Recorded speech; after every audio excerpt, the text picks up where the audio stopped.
Salut à toutes et à tous les amis, je suis hyper content de vous retrouver les gars. It's Race Week comme on dit, semaine de course enfin, ça faisait des mois qu'on l'attendait. Hier je fais une petite vidéo prono sur la Formule 1 en 2024 et aujourd'hui on s'attaque à la F2 et à la F3.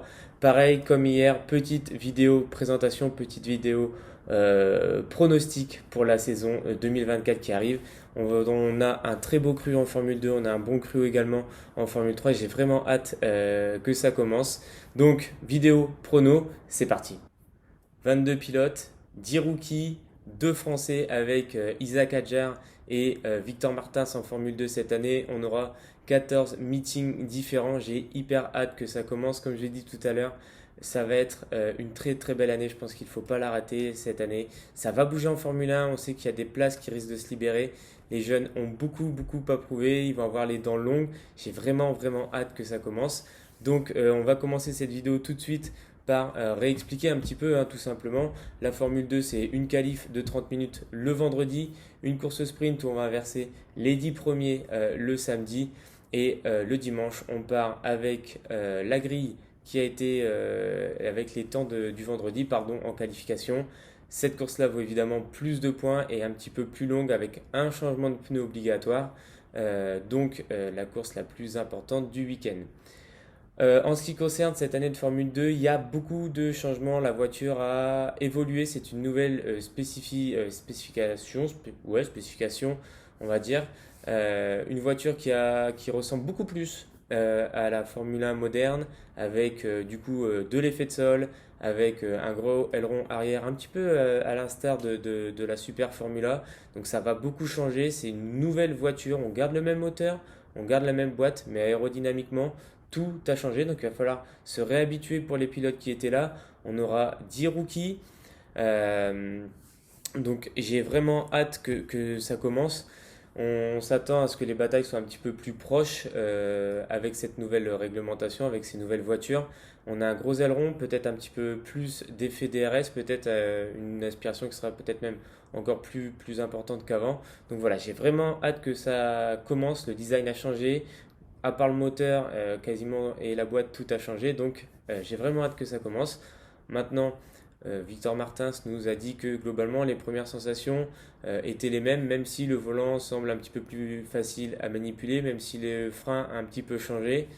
La vérité, ce sera sur la piste. Donc voilà, on part tout de suite sur les pronostics et je commence avec mes 10 premiers. À la 10e place, moi j'ai classé Kouchmaini, pilote Uni Virtuosi, qui a fait une bonne saison, qu'on a étonné beaucoup l'an passé.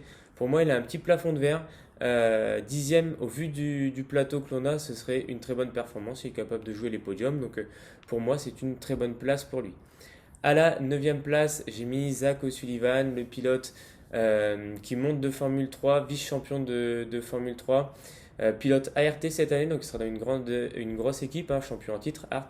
Ça va lui permettre de jouer devant assez rapidement. Maintenant, je pense qu'il lui faudra une année d'adaptation. C'est pourquoi je le classe que 9e. À la 8e place, je mets Miyata, champion de Super Formula, qui vient en Formule 2. C'est pas courant, il sera chez Rodin, une très bonne équipe. J'ai vraiment hâte de voir ce que ça va donner, le crossover Super Formula Formule 2. J'ai vraiment hâte que ça commence.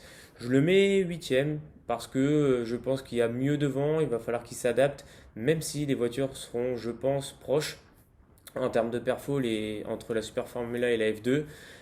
Il peut s'adapter très rapidement, il pourrait même nous surprendre et peut-être aller jouer le top 5. À la 7e place, j'ai mis Jack Crawford qui a fait une très bonne année de Formule 3 il y a 2 ans, une bonne année globalement l'an passé de Formule 2 face à Isaac Hadjar. Il change d'équipe, il se retrouvera chez Dam cette année, pilote Red Bull.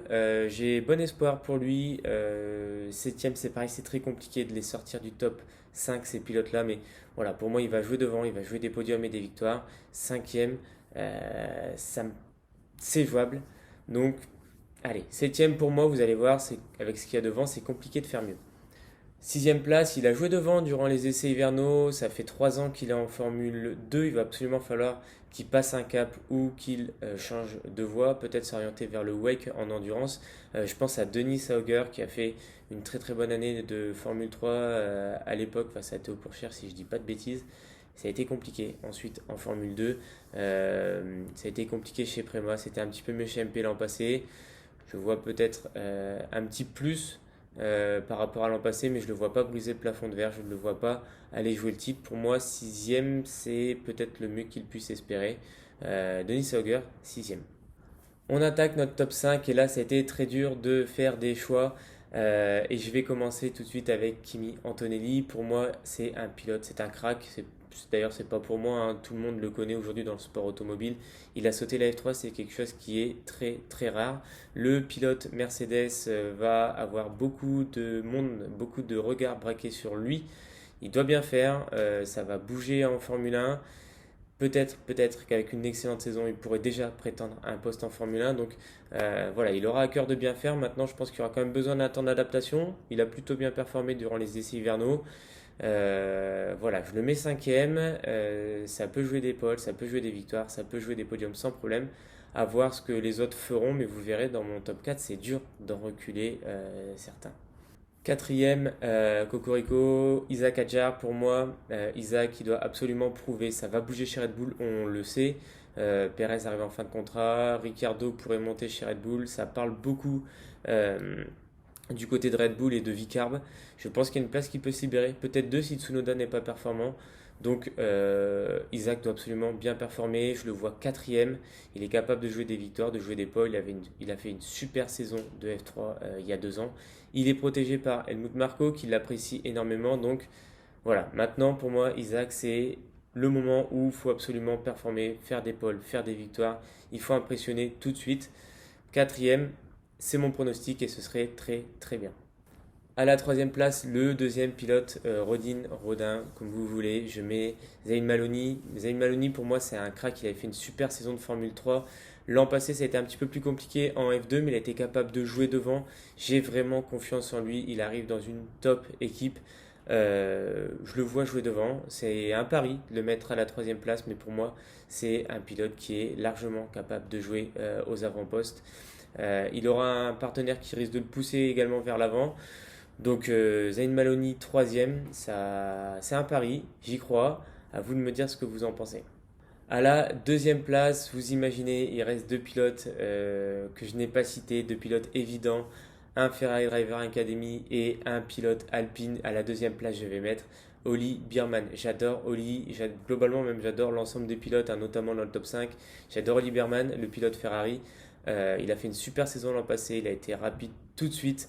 Il a fini derrière Frédéric Vesti qui a fait également une très bonne saison hein, chez Prema, hein, les voitures qui globalement performent toujours très bien. Il a fait des erreurs, mais il était très rapide. Pour moi, il va jouer devant, ça va être très serré avec Victor Martins. Son objectif, pareil, c'est le titre, c'est de finir devant. Ça peut bouger en F1, ça peut bouger chez Haas, ça peut bouger chez Williams, ça peut bouger un peu partout. Et je pense que Ferrari va vouloir le caser si possible dans une Formule 1 afin d'assurer peut-être une place chez Ferrari un petit peu plus tard. Donc pour moi, Oli ne peut pas se trouver et Oli va faire une grosse saison. Il a un bon rythme de course, il est rapide sur un tour. À lui maintenant de nous montrer ce qu'il est capable de faire. Il n'est plus rookie, on a des grosses attentes. Voilà, moi je le vois deuxième, juste derrière. Du coup, Victor Martins qui pour moi sera le numéro 1 cette année. Même chose, ça va bouger, ça peut bouger chez Alpine. Il y a des places qui peuvent se libérer. C'est hyper important qu'il fasse une bonne saison. Pour aller en F1, on sait il faut être talentueux, il faut un petit peu d'argent et il faut aussi que les astres s'alignent. Et j'ai bon espoir pour Victor que ce soit son moment. C'est un pilote qui est très rapide, il l'a montré l'an passé, parfois plus rapide que Théo Pourchaire sur un tour et en rythme de course. Et un pilote qui est capable de belles batailles en course, d'être intelligent dans la construction de ses dépassements, etc. Maintenant, il a fait des erreurs l'an passé, il a eu quelques pépins qui font que au classement c'était compliqué. Mais si on retire tous les problèmes de Victor Martins, c'était probablement le plus rapide en Formule 2 l'an passé. Pour moi, il sera champion cette année. La même saison, quelques erreurs en moins. Et pour moi, c'est lui le meilleur, c'est lui le plus talentueux, le plus rapide de cette année, de cette promotion. Mention honorable, je ne les ai pas mis dans mon top 10, je pense à Gabriel Bortoleto, champion de F3 en titre. Pour moi, il peut jouer le top 10 également. Mention honorable également à Roman Stanek qui avait fait une très bonne saison de Formule 3 pardon, il y a 2 ans, capable de jouer devant, donc on verra cette année ce que ça donne. Et mention honorable aussi à Enzo Fittipaldi qui peut jouer devant. aller chercher des victoires, peut-être des podiums sûrs, peut-être quelques victoires. Voilà, je le mets à la porte. Ces trois-là, je les mets à la porte du top 10. On verra un petit peu comment la saison se déroulera. Du côté des équipes, je vais mettre à la troisième place Rodin, Carlin, je ne sais même plus comment on les appelle. Donc Rodin, pourquoi? Parce que pour moi, ils ont un duo de pilotes qui est homogène. Maloney, je le vois très haut cette année, j'ai confiance en lui. La voiture fonctionne bien chez cette équipe et il est accompagné de Miyata qui est champion de Super Formula. Je pense que ça peut fonctionner très bien et très vite dans cette équipe. Je les mets à la troisième place, juste derrière Hart que je vais placer en deuxième. Les champions en titre, je les vois deuxième. Je vous explique pourquoi. Victor Martins, pour moi, va jouer devant, va jouer le titre, va jouer des gros points. Mais pour moi, le duo est un petit peu moins homogène que Prema, que je vois en tête. Effectivement, pour Zach O'Sullivan, je pense qu'il aura besoin d'un temps d'adaptation, qui jouera devant à un moment donné, qui l'embêtera peut-être pour des victoires les pilotes, qui ira chercher des podiums. Mais je le vois un petit peu en dessous, un petit peu en deçà, surtout en début d'année. Donc je pense que le duo Hart est un petit peu moins homogène que chez Prema et il faudra peut-être un petit peu plus de temps à O'Sullivan de s'adapter, un petit peu plus de temps pour se mettre dans le rythme que Kimi Antonelli. Et du coup, à la première place, j'ai mis Prema qui est toujours très rapide en Formule 2, avec un duo de pilote qui pour moi est extrêmement talentueux. Oli Biermann qui va jouer le titre, je pense, Kimi Antonelli qui pourrait jouer le titre, même qui pourrait jouer des victoires, qui aura peut-être besoin d'un temps d'adaptation, mais une fois qu'il sera dans le rythme pour moi, on a deux cracks chez Prema. S'ils ne font pas d'erreur, Prema pour moi sera champion cette année. Allez, c'en est terminé pour la F2. J'en profite quand même pour rappeler que nous aurons du coup cette première course en compagnie des F1 et des F3 ce week-end à Bahreïn.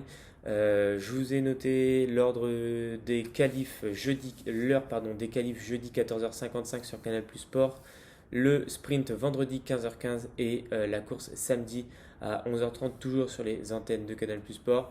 Je vous donne mon prono pour cette première course. Je mets troisième Denis Auger, deuxième Oli Biermann et vainqueur Victor Martins de la course principale. Allez, on enchaîne tout de suite avec la Formule 3. Pas de changement cette fois, contrairement à la Formule 2. On repart avec les mêmes voitures, on repart sur le même format, qualif, course sprint, sauf qu'on inversera les 12 premiers et non plus les 10 premiers contrairement à la F2. Et la course principale qui sera plus longue. Pas de changement de pneus contrairement à la Formule 2 également. Mais globalement, c'est le même principe. L'attribution des points de 10 à 1 le samedi, l'attribution des points de 25 à 1 le dimanche, comme la Formule 2. Pas de changement de voiture, pas de changement de réglementation, donc on va tout de suite partir sur mes pronos pour cette saison. Allez, cette fois je vais un petit peu moins me mouiller, je vais pronostiquer les 5 premiers et je vais mettre à la cinquième place Nicolas Tsolov, le pilote alpine protégé notamment d'un certain Fernando Alonso, qui avait beaucoup d'espoir en lui et qui a probablement toujours beaucoup d'espoir en lui. Il a fait une très bonne saison de Freca, mais il y a eu une première saison de F3 l'an passé très compliquée avec Hart où il n'a pas joué devant. Pour moi, il l'a déjà montré en Freca, il est capable de jouer devant. Je pense qu'il a eu une saison pour apprendre. Maintenant, il faut absolument qu'il fasse ses preuves, sinon il risque de voir l'Alpine Academy peut-être lui fermer ses portes, peut-être avoir un petit peu moins de soutien. Donc il est essentiel que Nicolas Tsolov se relève et joue devant cette année. Je le mets du coup cinquième. Allez, à la quatrième place, je vais mettre un pilote Red Bull. Je vais mettre Tim Trabnitz, qui sera du coup pilote chez MP Motorsport, une équipe qui fonctionne aussi bien en Formule 3. Il avait fait en F4 italienne et allemande un très bon programme il y a quelques années, je crois que c'était en 2021. Il s'était notamment battu contre Oli Biermann. Il avait fait deuxième cette année-là derrière Oli en manquant les deux dernières courses. Donc il y a vraiment un potentiel, c'est un rookie, il a été troisième de Freca l'an passé. Pour moi ça va jouer devant, ça va jouer des victoires. Je le mets quatrième parce qu'il y a du beau monde aux trois premières places, c'est mon pronostic. Allez, à la troisième place, je vais mettre Martinus Stenshorn. Alors là, ça a été pareil, un petit peu compliqué à pronostiquer pour le top 3. Il est vice-champion de Freca l'an passé derrière le fameux Kimi Antonelli qui a fini d'ailleurs très loin devant. Il sera chez Tech cette année, une voiture qui est capable d'aller chercher des victoires, qui sera régulièrement, je pense, devant aussi. Donc il est dans de bonnes conditions pour réussir une bonne saison. Ça peut jouer des victoires, ça peut jouer le titre, ça jouera quoi qu'il arrive, je pense, des podiums quasiment à chaque fois. Pour moi, ce sera le meilleur rookie. À voir s'il est capable de faire mieux que cette troisième place, mais pour moi, c'est top 5 minimum pour lui. Et peut-être même mieux. Il a fait d'ailleurs une très belle saison de Freimek. Il a fait quelques courses, il a toujours joué devant. Donc voilà, pour moi, ça va jouer devant. Et comme en Formule 2, on se retrouve avec deux pilotes de l'académie Alpine et un de l'académie Ferrari. Pour moi, devant, ça va se jouer entre Gabriele Mini et Dino Beganovic. Alors, j'ai mis Dino Beganovic, Ferrari Driver Academy, hein, à la deuxième place. Il a été champion de fréquent en 2022. Il fait une belle sixième place. L'an passé, il était déjà chez Prema. Et Prema, on sait que pareil, en F3, ça joue devant, presque même plus facilement encore qu'en Formule 2. Les ingénieurs sont au top. La voiture est toujours bien réglée. Sixième seulement l'année dernière, entre guillemets, juste devant justement Gabriele Mini, que je vois premier cette année. Pour moi, il a un petit peu moins de potentiel que Gabriele Mini, mais ça va se jouer, je pense, assez proche entre ces deux pilotes. Donc, Dino Beganovic, deuxième, Gabriele Mini, premier, le pilote protégé de chez Alpine, champion de F4 Italie dès sa première année, très vite dans le coup en Freca derrière. L'an passé, il fait septième de F3 chez E-Tech. Là, il passe cette année, si je dis pas, voilà, si je dis pas de bêtises, chez Prema. Il a notamment gagné l'an passé Monaco avec sa E-Tech, qui est quand même bien moins performante que la Prema. Donc il y a un vrai potentiel chez Gabriele Mini. Chez Prema, il va devoir prouver sur cette deuxième année qu'il est capable d'aller monter en Formule 2. Pour moi, ce sera lui le champion cette année de Formule 3. Allez, pareil, petit pronostic équipe. Je mets à la troisième place Art ou E-Tech. Pour moi, ça se jouera entre les deux. Je pense que Art est un petit peu plus homogène avec son trio de pilotes, avec Van Hoopen et Mansell, qui devraient pouvoir jouer peut-être même des podiums. Donc pour moi, ce sera légèrement devant E-Tech, avec un troisième pilote qui est un petit peu moins bon chez E-Tech, donc c'est Shields. Je mets quelques réserves sur lui, il n'a pas fait de grands résultats. Donc pour moi, la troisième place, je mets ART. Deuxième place, désormais, je vois Campos qui sera très solide avec Oli Goethe, que j'ai longtemps hésité à mettre dans mon top 5, avec Pepe Marty et Sébastien Montoya. Pour en revenir à Oli Goethe, je pense qu'il peut être dans le top 5. Fait partie des mentions honorables. Je ne l'ai pas mis. Il peut nous surprendre. Je pense que globalement, chez les Campos, on aura une équipe qui sera très solide avec un très bon trio de pilotes. Pour moi, les trois peuvent jouer devant, les trois peuvent jouer des podiums. Donc, troisième place pour cette équipe de Campos. Et enfin, à la première place, pour moi, il n'y a pas photo en Formule 3. Prema restera, je pense, premier assez largement. Ils ont Dino Beganovic, ils ont Gabriele Mini qui joueront le titre. Et en troisième pilote, ils ont Lindvall qui, lui également, a du talent, qui arrive très jeune. Qui selon moi limitera à minima la casse et qui peut même jouer devant tout de suite également. Donc pour moi, Prema champion et il n'y a même pas besoin d'en discuter beaucoup plus. Allez, pour conclure, on termine cette vidéo avec le programme pour cette première manche de Formule 3. On les retrouvera 3 semaines plus tard à Melbourne pour la Formule 3. Programme du coup qualif jeudi à 14h sur les antennes de Canal Plus Sport également, le sprint vendredi à 11h15 et la course le samedi à 10h. Petit prono également, Beganovic 3e, Oli Goethe 2e et Gabriele Mini 1er. Voilà, j'espère que cette vidéo vous aura plu. Si vous avez des questions, n'hésitez pas. J'ai vraiment hâte que les saisons reprennent de Formule 3, de Formule 2 et évidemment de F1. On aura une très belle année. Ne ratez pas s'il vous plaît cette année de Formule 2, ça va être épique. Une bonne journée.